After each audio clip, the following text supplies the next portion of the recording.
Aux confins des montagnes du Jura, l'Ain trace son sillon pour rejoindre le Rhône après avoir parcouru 190 km. C'est au cœur du département du Jura qu'a été créée en 1968 la troisième plus grande retenue d'eau de France, s'étalant sur 35 km. Un cadre enchanteur, une eau turquoise, des forêts denses confèrent à ce lieu une atmosphère particulière, presque magique, que j'ai eu le plaisir de filmer pour les films de l'Europe.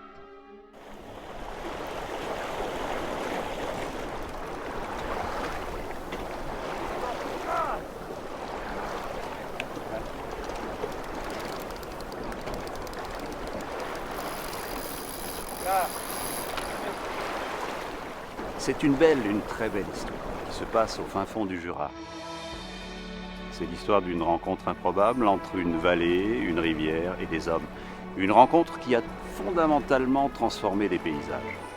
Nous sommes aujourd'hui sur la troisième plus grande retenue d'eau de France. Au milieu coule toujours une rivière. Simplement, elle est à 60 mètres en dessous de nous. Au fond, il y a un barrage. Je vous invite à découvrir ces fabuleux paysages en compagnie de Didier, notre skipper du jour.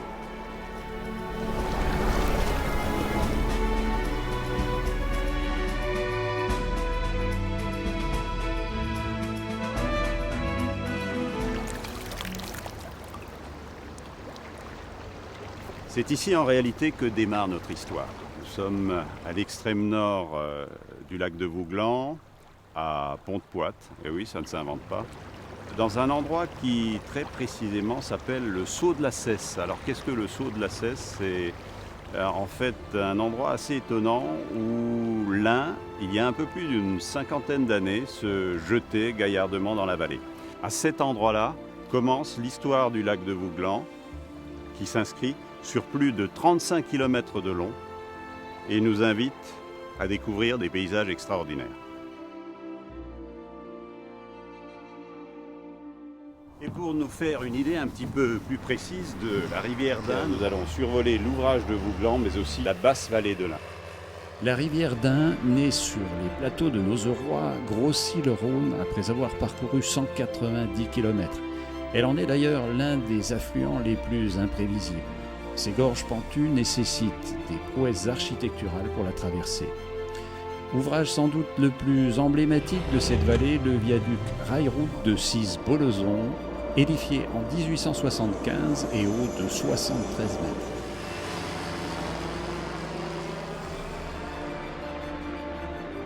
Pour contrôler l'Ain, une multitude de petits barrages ont été bâtis dès la première moitié du XXe siècle.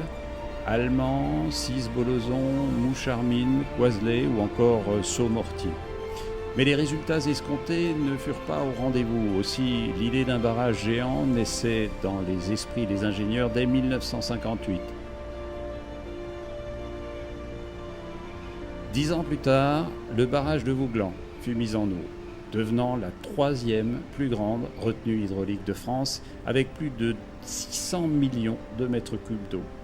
Sa construction mobilisa 500 personnes durant 5 ans et sa mise en eau dura 18 mois. Parmi les ingénieurs qui participèrent à sa construction, Daniel Deslandres. Bonjour Daniel. Bonjour Jean-Luc. Quel temps magnifique pour contempler votre œuvre là. On est dans les années 60, 5 à 6 ans de chantier. 5 à 6 ans de chantier. Nous, on faisait le génie civil, c'est-à-dire les terrassements et le béton. Il y avait les 3-8, c'est-à-dire qu'on tournait jour et nuit du lundi matin au samedi matin. En plus de l'aspect technique, il y avait l'organisation de la vie civile, si je puis dire, parce qu'il y avait une cité qui a été construite pour accueillir le personnel. Il y avait une cantine, il y avait même une épicerie, etc., dans le bas de Vouglan.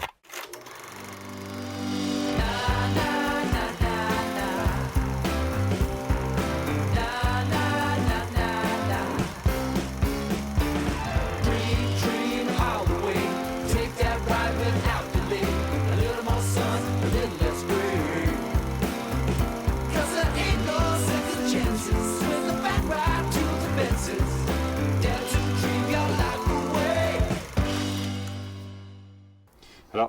comment ça s'est passé du point de vue de la population? Il y a quand même eu quelque part 3 hameaux qu'on a submergés. Comment ça a été vécu tout ça? C'était Belsin, Brillat et Le Bourget.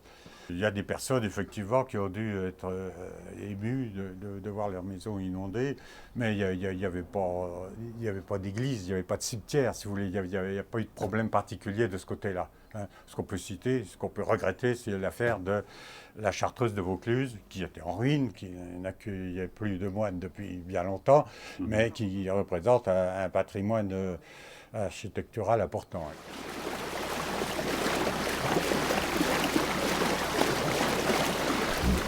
François Bonneville, vous êtes un peu la mémoire vivante de cette région et de cette vallée engloutie, dont on va découvrir ici un des plus beaux fleurons, en l'occurrence une chartreuse qui est magnifique.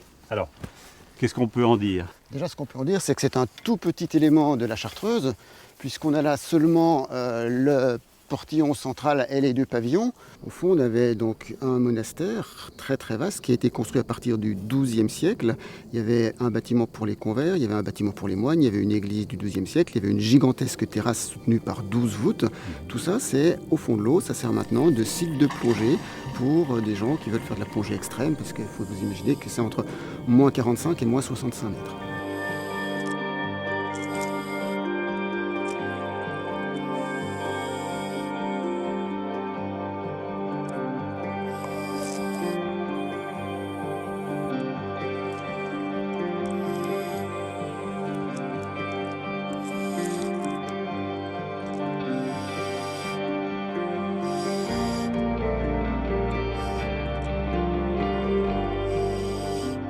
Ce bâtiment-là, qui est le fronton du XVIIIe siècle, donc lui, il a été remonté, il a été reclassé monument historique en 1971. Donc c'est un lieu certes très joli, mais un petit peu fermé, et ça reste une propriété privée.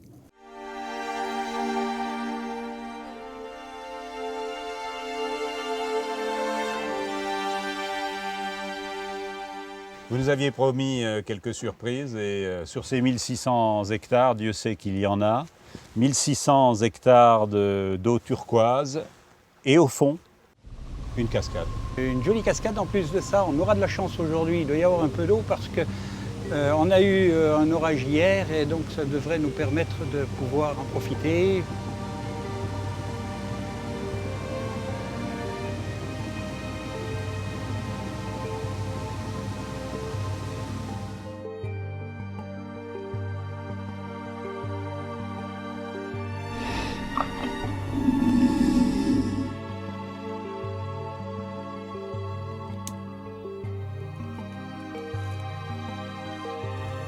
On est sur la Via Ferrata. Pour la petite histoire, on est à 170 mètres de haut au-dessus du lac. Le barrage EDF de Vouglan, c'est un peu un paradoxe. Et à la fois un très bel exemple de symbiose entre l'industrie, l'homme et la nature. Cette immense retenue d'eau vit suivant un rythme très particulier qui privilégie évidemment le tourisme. En été, avec une palette assez extraordinaire de sports que vous pouvez pratiquer ici, qui vont des sports nautiques traditionnels à la randonnée, à la pêche, à la chasse, à tout ce que vous voulez.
lac. Pourquoi ici? Parce qu'il y a une bonne population de silures, surtout des grosses silures. Et ici, l'été, ils sont moins profonds en fait. Donc ils se tiennent bien dans les ports où il y a à manger en fait, où il y a beaucoup de gardons. Donc on va regarder ça. Donc là, on descend dans le lit de la rivière. Là. Donc si tout se passe bien, s'ils sont là, on devrait les voir poser ou se balader. Les appâts sont prêts. Donc voilà, dans l'eau, quand on va animer en fait au-dessus du silure, ça va faire comme une petite pieuvre voilà, qui se balade au-dessus. Stéphane, alors voilà l'objet du jour. On appelle ça Un clonk. un clonk. Oui, ça émet un son et puis en fait une résonance et puis ils viennent voir. Parce qu'ils sont curieux les bestiaux là en question. Voilà, par curiosité en fait. D'accord.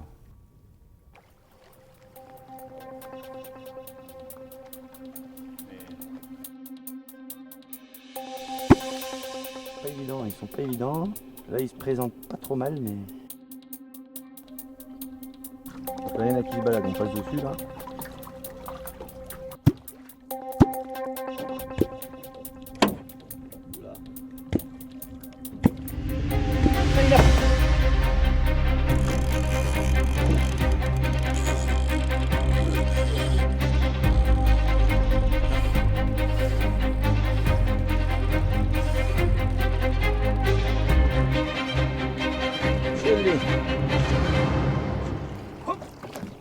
Oula.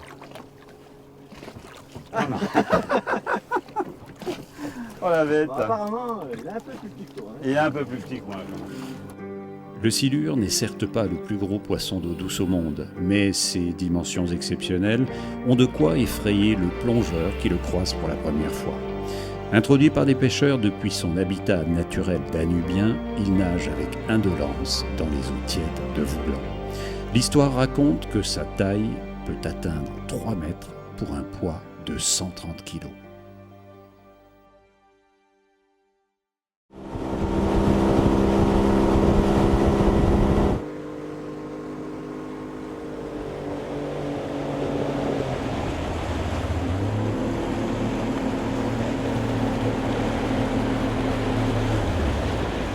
Salut Jean-Luc, ça va? Tout va bien? Si, tu te rappelles que tu es en zone C ici, c'est zone de silence, alors tu me coupes ton truc là. Alors, en matière de nature, là, tu nous parlais de 3 zones. A, B, C. La zone A, c'est la zone la plus haute, c'est celle qui est essentiellement réservée à la pêche. C'est un endroit où le lac est relativement étroit, très poissonneux aussi également. La zone B, c'est la zone qui encadre le pont de la Pile. C'est une zone qui est motonautisme, donc là où tout est autorisé, bateau moteur, tout, VNM, tout ça. Et la zone C, c'est celle où nous sommes actuellement. C'est la zone voile, c'est la zone de silence, c'est la zone zen. C'est le coin paradis, c'est le lac est plus large, voilà, c'était très joli. Et puis en même temps, eh bien, tout le monde a le droit d'aller se balader dans la zone de l'autre, mais tout le monde doit respecter le code de l'autre. Alors, le lac de Vouglan, c'est un lac connu pour ses eaux turquoises. Alors, il y a beaucoup d'amateurs pour venir se baigner. 3 grandes plages qui sont surveillées et qui permettent chaque été à plein de familles de s'égayer.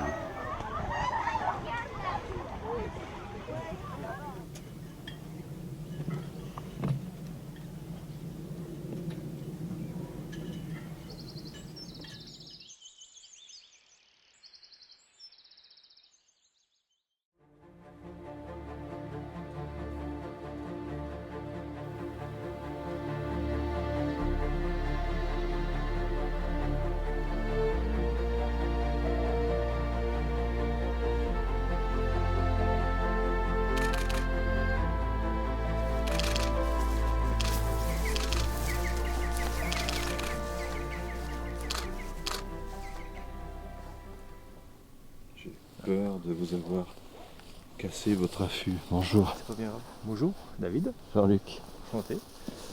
Moi de même. Vous êtes photographe animalier? En loisir. Oui, en loisir. En loisir? Oui. Waouh. C'est quoi votre programme aujourd'hui? J'ai vu du chamois pas trop loin. Exactement. On a la chance de les voir ce matin. Ouais. Et je vous les ai quelque peu repoussés. Alors en fait, à côté de ça, mon métier, je suis technicien au barrage de Vouglan. C'est-à-dire... Voilà, le barrage dans la vallée là, que l'on peut voir. Ouais. Ah bah écoutez, c'est un coup de bol ça, parce qu'on est une équipe de télé là qui faisons un reportage sur la région. C'est possible de venir faire quelques images chez vous là? Ça devrait être possible, oui. Oui, bien sûr. Génial. Ben, je vous invite à le découvrir. Ah, c'est sympa. Je crois qu'ils sont de retour là. Vous avez les clients qui reviennent. Oui.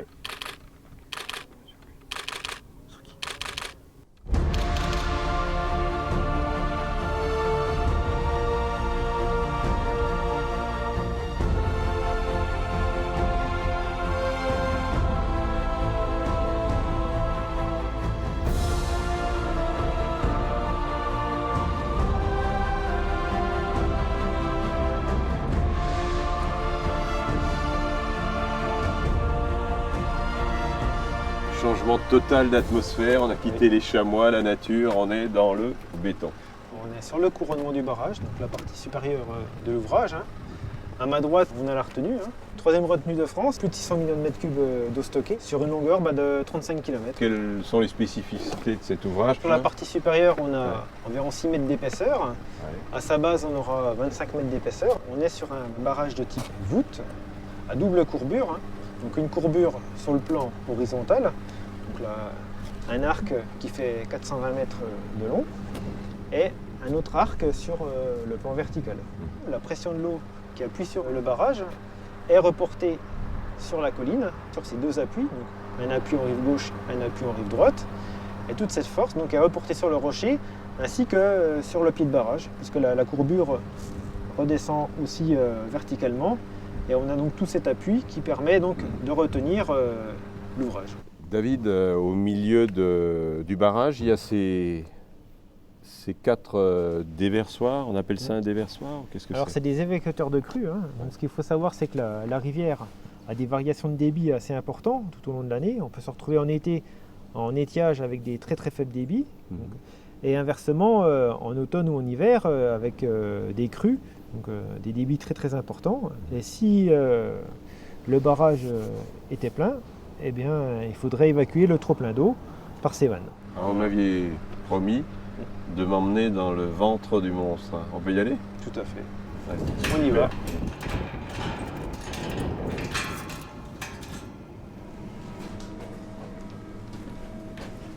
Jean-Luc, à vous l'honneur. Oula! Impressionnant. On est où là, David? Donc là, on est dans la galerie périmétrale.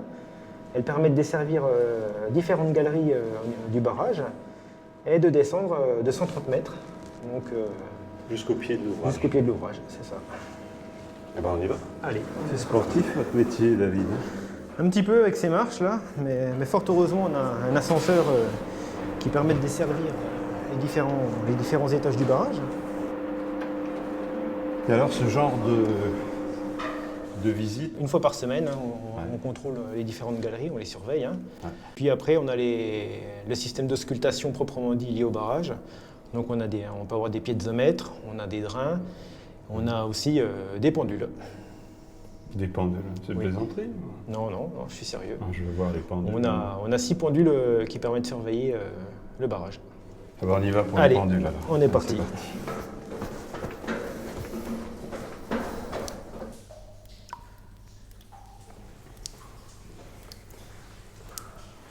Dites-moi, il y a vraiment toutes sortes de galeries là. On n'est plus dans le béton là, de toute évidence. On a l'air d'être dans le. C'est ça. On est dans le rocher là. Comment ça Là. se fait? Là, on a quitté le barrage Ouais. et on est sous la montagne, on est dans le rocher. Là. Et là, on est exactement dans une galerie de reconnaissance qui permet de contrôler tout l'environnement du barrage. Ok. Voilà. Très bien. Et vous avez combien de galeries comme ça et On a environ 5 km. 5 km. Oui, 5 km de galeries qui permettent la surveillance de ce dernier. Vous vérifiez en permanence. Voilà, c'est ça. Alors, on va voir les pendules parce que vous me les avez promis tout à l'heure. On y va. David, de toute évidence, on n'est pas tout seul dans l'ouvrage. Il y a un de vos collègues là qui est en train d'effectuer des mesures. Effectivement, on est en train de retrouver Christophe. Qu'est-ce que vous faites Bonjour Christophe, qu'est-ce que vous faites? Eh bien, je mesure les débits de drainage. Ça nous permet de quantifier les sous-pressions naturelles qui sont liées au barrage. Et là, on va rentrer dans une autre partie du barrage. On va traverser un boyau. C'est quoi ce boyau exactement? Ce boyau, c'est une galerie blindée qui permet de faire la jonction entre le rocher et le barrage. On y va? Allez, on est parti.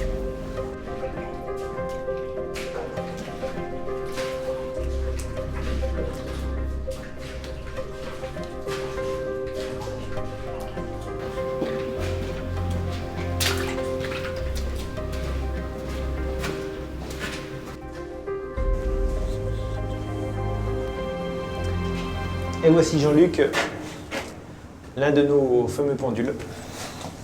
Ah oui, d'accord. Donc en fait, c'est constitué donc d'un fil à plomb qui est ancré en tête du barrage et qui traverse tout le barrage jusqu'à sa base. C'est pour mesurer les variations du barrage, puisque donc, ça vit et ça respire, comme tout ouvrage en béton, donc en fonction de la saison, de la charge de l'eau qu'on a derrière. Vous déclenchez toutes les semaines, je crois. Voilà.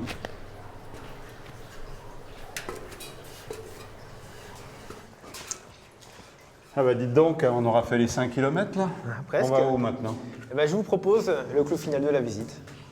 Le clou de la visite, c'est quoi? C'est encore un pendule ou quelque chose? On verra. Ouais, Surprise. on y va.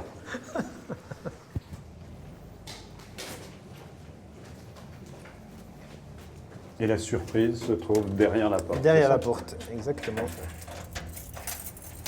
Je vous présente la salle des machines. Waouh! Ah oui, impressionnant.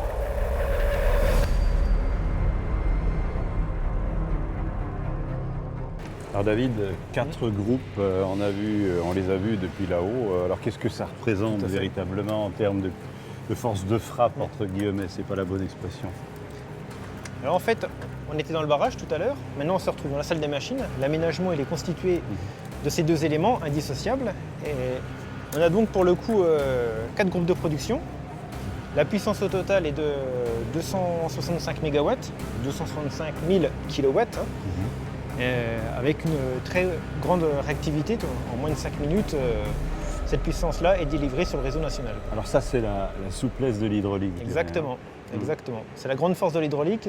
Parce que l'électricité ne se stocke pas. Exactement. Et aussi voilà, ce paramètre-là est très important. Donc l'hydraulique est la variable d'ajustement qui fait l'égalité entre la production et la consommation. Là, cette puissance-là, elle correspond à environ 90 000 foyers. Sachant que c'est une énergie renouvelable, on n'émet pas de CO2. C'est cette capacité de l'hydraulique à produire une énergie propre avec la force de l'eau.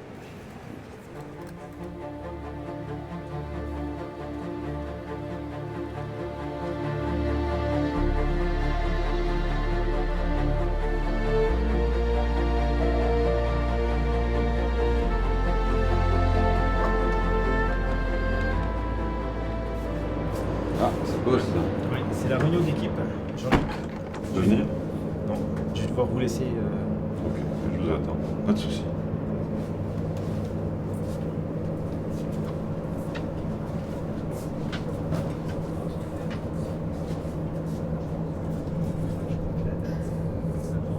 Christophe, aujourd'hui, donc il y a la préparation de la consignation du groupe 1 de Saumortier, et en parallèle, tu feras la ronde hebdo à Saumortier ce matin. Christophe, expliquez-moi juste une petite chose avant qu'on ne parte. Cet effet d'aile de papillon là sur l'ouvrage, c'est dû à quoi? Et en fait, c'est lié à deux phénomènes, donc l'humidité et le soleil. Et ces deux phénomènes combinés laissent apparaître un écosystème, donc des lichens, et la pluie alimente encore ces lichens en permanence.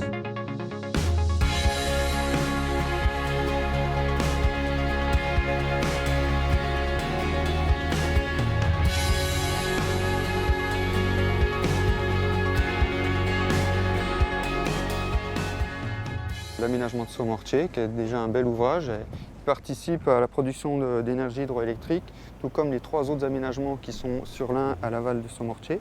Et il ne faut pas oublier aussi que ces ouvrages-là participent énormément au multi-usage de l'eau. C'est-à-dire?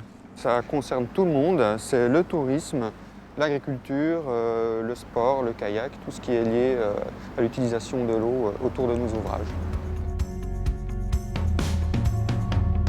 Le barrage d'Allemand, mis en service en 1960, est le dernier ouvrage d'importance sur l'Ain.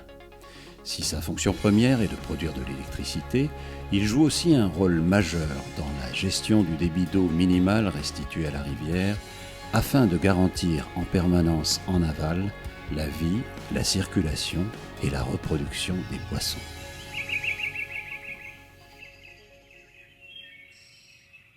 Préserver l'environnement est l'un des enjeux majeurs que se doivent de gérer les hydrauliciens d'EDF. D'anciens bras morts de la rivière d'Ain, appelés l'Aune, ont été aménagés comme assises Bolozon. Elles constituent un écosystème idéal, favorisant les frayères de poissons et l'épanouissement de la flore aquatique.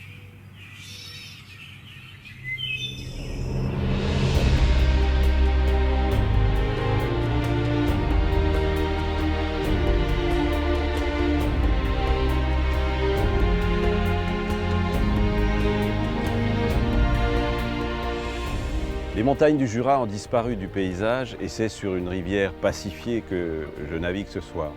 Nous sommes à quelques encablures de Pont-d'Ain, en région Rhône-Alpes. Dans une cinquantaine de kilomètres, la rivière d'Ain se jettera dans le Rhône.